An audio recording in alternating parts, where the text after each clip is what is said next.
గత కొన్ని రోజులుగా ఒకటే పుకార్లు, వాస్తవాలు ఏంటో తెలియకుండా ఎవరికి నచ్చింది వాళ్ళు రాసుకుంటూ వెళ్ళిపోతున్నారు. ఇందులో మా ప్రమేయం ఉందంటూ, ఇదేదో మేమే క్రియేట్ చేసాం, ఈ హైప్, ఈ బజ్ అంతా ఈ ప్రోగ్రాం కోసం అన్నట్టు రకరకాలుగా మాట్లాడుతూ వెళ్తున్నారు.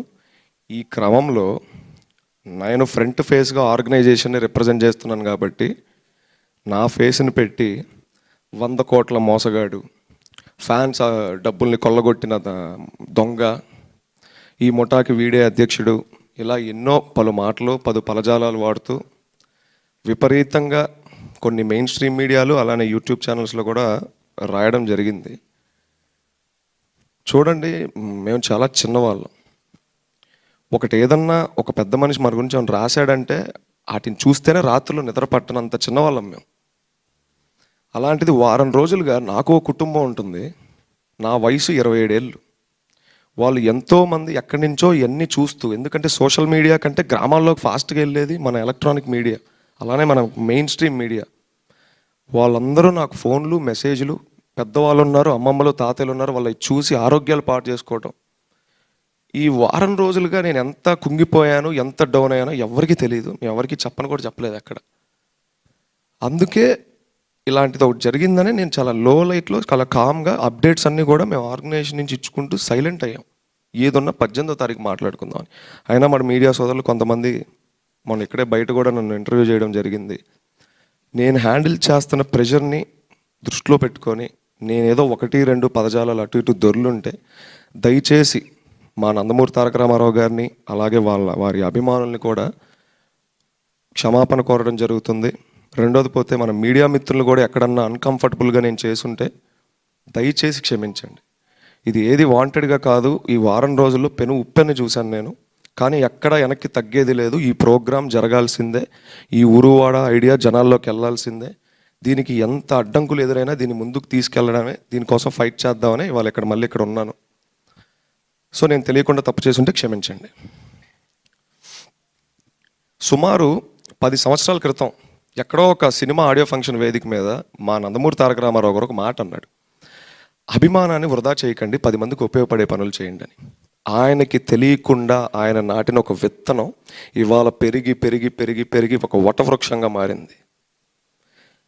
కానీ కొందరు ఆయన నాటిన విత్తనాన్నే ఆయన చెప్తూ మాటలు చెప్తూ వస్తూ పెరుగుతున్న చెట్టునే వాళ్ళు అనుమానించే పరిస్థితికి వచ్చేసింది వాళ్ళ. సరే, దీనికి కారకులు ఎవరు, ఇదంతా ఎవరు చేశారు, ఇవన్నీ పక్కన పెడదాం. సేవ అంటే ఇంతలోనే చేయాలి, అన్నదానమే చేయాలి, లేకపోతే రక్తదానమే చేయాలి, ఇంతవరకే చేయాలనేది ఎక్కడా లేదు. ఏ బైలాలో లేదు, ఎక్కడా లేదు మన భారతదేశంలో. సేవకు హద్దు లేదు, ఆకాశమే హద్దు అంటా నేను. కానీ అలాంటిది ఒకటి నేను అతిశయోక్తి అనుకోకంటే చెప్తాను. నందమూరి తారక రామారావు గారి అభిమానులు చేసినన్ని సేవా కార్యక్రమాలు ఈ రాష్ట్రంలో ఇంకెవ్వరూ చేయలేదు. ఇది కేవలం మా వ్యవస్థనే కాదు, అనేక సేవా కార్యక్రమాలు చేస్తున్న చిన్న చిన్న ఎన్జిఓలు ఉన్నాయి, సేవా సమితిలు ఉన్నాయి, ఫ్యాన్స్ అసోసియేషన్ గ్రూప్స్ ఉన్నాయి. ఒకళ్ళకి పాపం ఇవన్నీ ఎలా రిజిస్టర్ చేసుకోవాలో తెలియదు అభిమానికి. మేము అభిమానుల ఆవేదన చూసాం ప్రతి ఊరు తిరిగినప్పుడు. జాగోరేట్ పేరిట, అన్నా నేను ఇంత పోగొట్టుకున్నా, నేను అంత పోగొట్టుకున్నా, నేను ఇంత చేశా అంత చేశా అని. వాళ్ళకు ఒక అంబ్రెల్లా లాంటి ఆర్గనైజేషన్ కూడా వాళ్ళకి లేదు. రా ఎన్టీఆర్ ఆ అంబ్రెల్లా క్రియేట్ చేయడం కోసమే ఈ ఫైట్ అంతా. సో మా నందమూరి తారక రామారావు గారు తలదించుకునే పని కానీ, ఆయన అవమానించే పని కానీ, ఆయన పేరు పోగొట్టే పని కానీ కల్లో కూడా మేము దాన్ని ఆలోచించాం, ఆ పని చెయ్యం. తెలిసి తెలియక నేను ఈ వేదిక సాక్షిగా నీతో మాట్లాడదాం అనుకుంటున్నాను.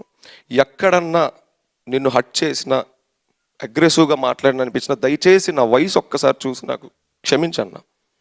నేను చాలా చిన్నవాడిని, మేము చాలా చిన్నవాళ్ళం. నేను ఆల్రెడీ మొన్న ఏబిఎన్లో ఇంటర్వ్యూ అయినప్పుడు కూడా ఇదే చెప్పాను వెంకటకృష్ణ గారికి.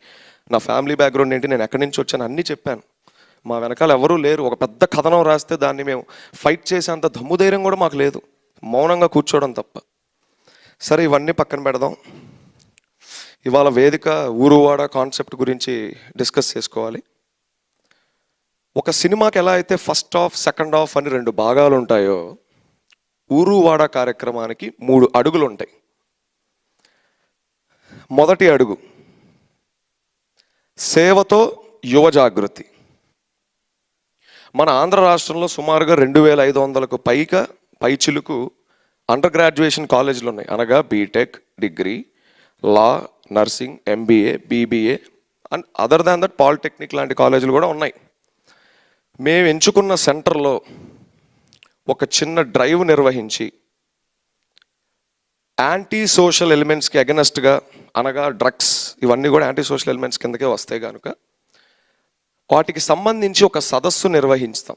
అంటే యాంటీ సోషల్ ఎలిమెంట్స్కి దూరంగా, సేవకి దగ్గరగా. ఇదే మా మొదటి అడుగు, సేవతో యువ జాగృతి. ఇన్ డీటెయిల్ దేని గురించి తెలుసుకోవాలన్నా వన్స్ కార్యక్రమం మొదలైతే ఇన్ డీటెయిల్గా తెలుస్తుంది. నేను జస్ట్ ఒక ఐడియా చెప్తా.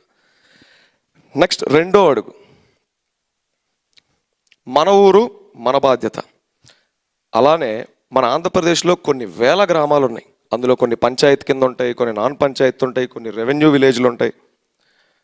మేము ఎంచుకున్న గ్రామంలో ముందుగానే నియమించిన మా గ్రామ కమిటీ ఆ ప్రాంతంలో, ఆ గ్రామంలో ఎప్పటి నుంచో పరిష్కరించని కొన్ని అతి చిన్న సమస్యల్ని మా వాళ్ళు రికార్డ్ చేయడం జరుగుతుంది, మా గ్రామ కమిటీ. అయితే మాకున్న బలాన్ని బట్టి, శక్తిని బట్టి ఒక 10 సమస్యలు రికార్డ్ చేశారు అనుకుందాం. చిన్న సమస్యలు ఆ పల్లెలో 1, 2 మా వ్యవస్థ తరపున మేము దాన్ని పరిష్కరిస్తాం స్పాట్లో. మేము ఆ రోజు ఆ ఊరికి వెళ్ళినప్పుడు అక్కడే పరిష్కరిస్తాం. మిగతా సమస్యలు ఏవైతే ఉంటాయో వాటిని రికార్డ్ చేసుకోవడం జరుగుతుంది. ఇందులో భాగంగా రైతు సదస్సు కూడా ఇందులో నిర్వహిస్తాం. ఈ మన ఊరు మన బాధ్యతలోనే భాగంగా రైతు సమస్య కూడా ఇక్కడే, రైతు సదస్సు కూడా ఇక్కడే ఉంటుంది. మూడో అడుగు, ఊరి మాట పాలకుల దాకా.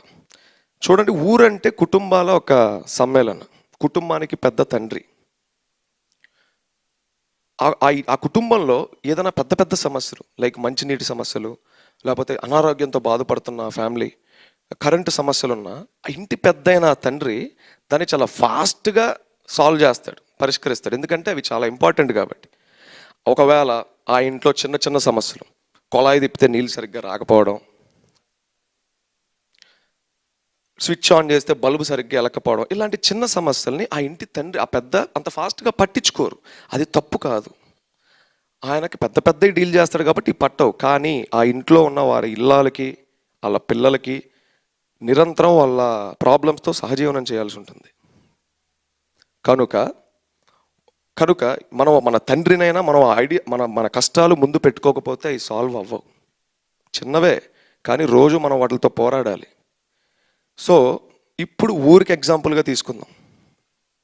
ఒక మనిషిగా వెళ్ళి ఒక సంబంధిత అధికారిని కలిసి ప్రజెంట్ చేయాలంటే కష్టాలు, చేయొచ్చు, చేయలేకపోవచ్చు, వెనకడుగు వేయచ్చు, దానికి చాలా ధైర్యం కావాలి, ప్రజెంట్ చేసే స్టైల్ తెలిసి ఉండాలి. ఇప్పుడు ఒక అధికారికి ఫోన్ చేసి మాకు ఇది లేదు అని చెప్పలేం.